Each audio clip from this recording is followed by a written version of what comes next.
Good evening, I'm Emily Carlson. I'm James Gaddis in for Joe V. Hill. The U.S. Forest Service in Alaska has approved the biggest logging project since the early 1990s. This week, thousands of acres of old-growth trees will be put up for sale in the Tongass National Forest. KTVA 11's Kate McPherson traveled to Prince Wales Island where that logging is set to take place. Kate. James and Emily, it's called the Big Thorn Project, and as the name suggests, it's big compared with timber sales approved by the US Forest Service. Conservation groups have sued to stop the logging. Now, along with destroying thousands of acres of old-growth habitat, 46 miles of new roads will be built through the forest. The project is located near the town of Thorn Bay on Prince of Wales Island, west of Ketchikan. Float planes land in Thorn Bay bringing tourists and mail, but it used to be the site of the world's largest logging camp. These used to be on the machine that lifted all the log bundles out of the water. The red grapple on show at the edge of town is considered a legacy to Ketchikan Pulp Company employees who brought their floating logging camp here in 1961. But it lifted all of, millions of board feet out of the water in the big heyday. A symbol of past prosperity, a symbol of a bygone era.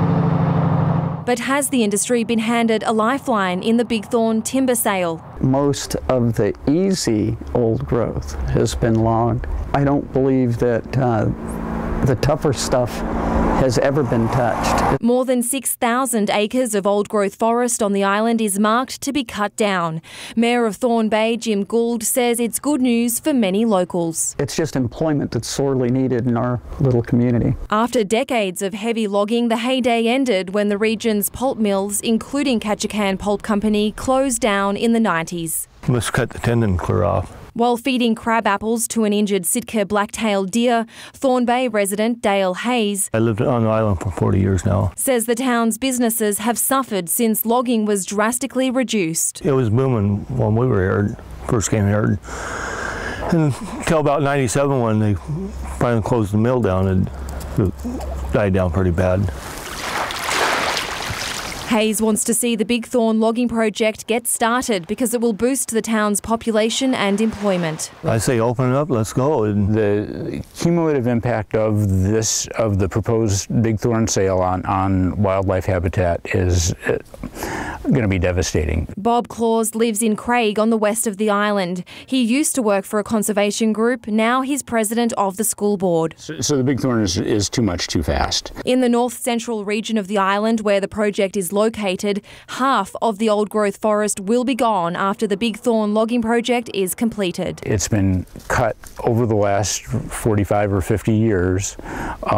The best trees got taken first, now they're going after the little bits that are in between. So it'll be an unbroken clear cut from the west side of Prince of Wales Island to the east side of Prince of Wales Island. And that's devastating for wildlife. Claus says logging is a minuscule part of the economy in the southeast.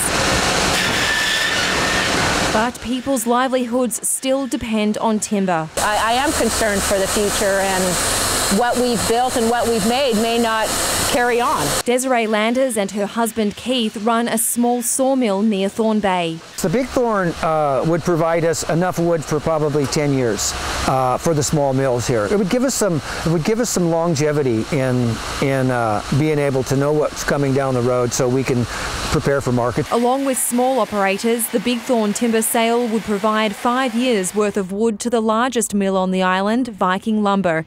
But it has to survive several lawsuits looking to put a stop to it. It's very frustrating to anybody that's involved in the timber industry. It's hoped by many on Prince of Wales Island that the sale will bring the security needed for another day in business.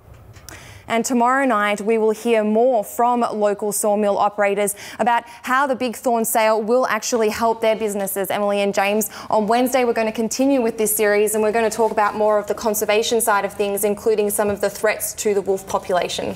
Good to know. Thank you so much, Kate. Can't wait for your next series.